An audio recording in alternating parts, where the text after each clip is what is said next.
வெறி கொண்டு வரான் ஆன போறான் நீ நினைத்ததே நடத்தியே தாரா வீரா படை வீரா பெரும் களிர் படை திரட்டுவோம் வாடா. நான் வந்து ஒரு கப்பு சேமியா எடுத்து வச்சுருக்கிறேன்.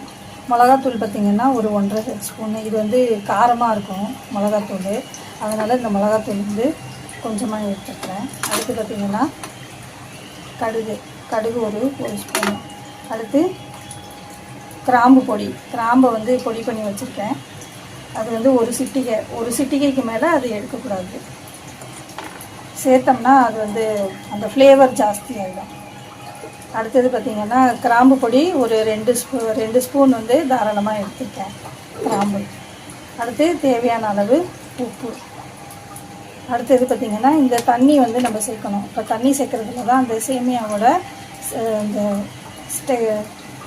டெக்ஸ்சர் பார்த்திங்கன்னா நல்லாயிருக்கும். இந்த நம்ம அந்த சாப்பிட்றப்ப அந்த எடுத்து சாப்பிட்றோம் இல்லையா, அப்போ வந்து அது நல்லா ஸ்மூத்தாக இருக்கணும். அப்படி இருக்கிறப்ப இது வந்து இந்த கப்லேயே வந்து 2 கப்பு நான் தண்ணி சேர்த்துக்கணும். சப்போஸ் புதுசாக செய்கிறீங்க அப்படின்னா, இல்லை புது சேமியாவாக இருக்குது, சேமியா பிராண்ட் வந்து புது பிராண்டு நான் யூஸ் பண்ணுறேன் அப்படின்னா, பக்கத்தில் என்ன பண்ணியிருக்கீங்கன்னா, புதுசாக சமைக்கிறவங்க சுடுதண்ணி வந்து ஒரு எக்ஸ்ட்ராவாக நீங்கள் எடுத்து வச்சுக்கணும். ஏன்னா கடைசியாக அது கெட்டியாக ஆகிறப்ப அது ரொம்ப கெட்டியாக இருந்ததுன்னா அந்த சுடுதண்ணி சேர்க்கலாம். பச்சை தண்ணி சேர்க்கக்கூடாது. பச்சை தண்ணி சேர்த்திங்கன்னா உங்களுக்கு வந்து உப்புமாவை பொறுத்த வரைக்கும் கட்டியாக வந்துடும். இப்போ எப்படி செய்யலாங்கிறத பார்க்கலாம் வாங்க. அடுத்தது பார்த்திங்கன்னா தக்காளி வந்து ஒரு 3 தக்காளி நார்மலாக எடுத்திருக்கேன். இது வந்து ஒரு 150 கிராம் இருக்கும். கொஞ்சமாக எடுத்துக்கிட்டால் போதும். தக்காளி இப்போ வந்து சேமியாவில் வந்து பாதி அளவு, இல்லை கம்மியாக எடுத்துக்கிட்டால் இன்னும் நல்லா தான் இருக்கும். இப்போ வந்து மேக்ஸிமம் பார்த்திங்கன்னா இது வந்து 2 பேர் சாப்பிட்றதுக்கு நான் வந்து சின்ன தக்காளி ஒரு 2 தக்காளி எடுத்துக்கோங்க போதும்.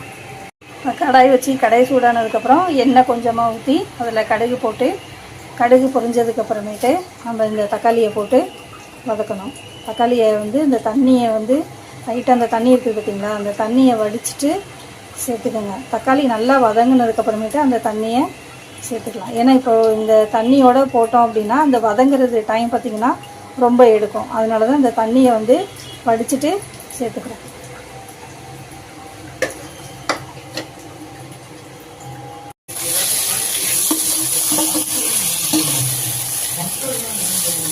தக்காளி வந்து ஓரளவு வதங்கினாவே போதும், ரொம்ப வதங்கணும்னு அவசியம் இல்லை.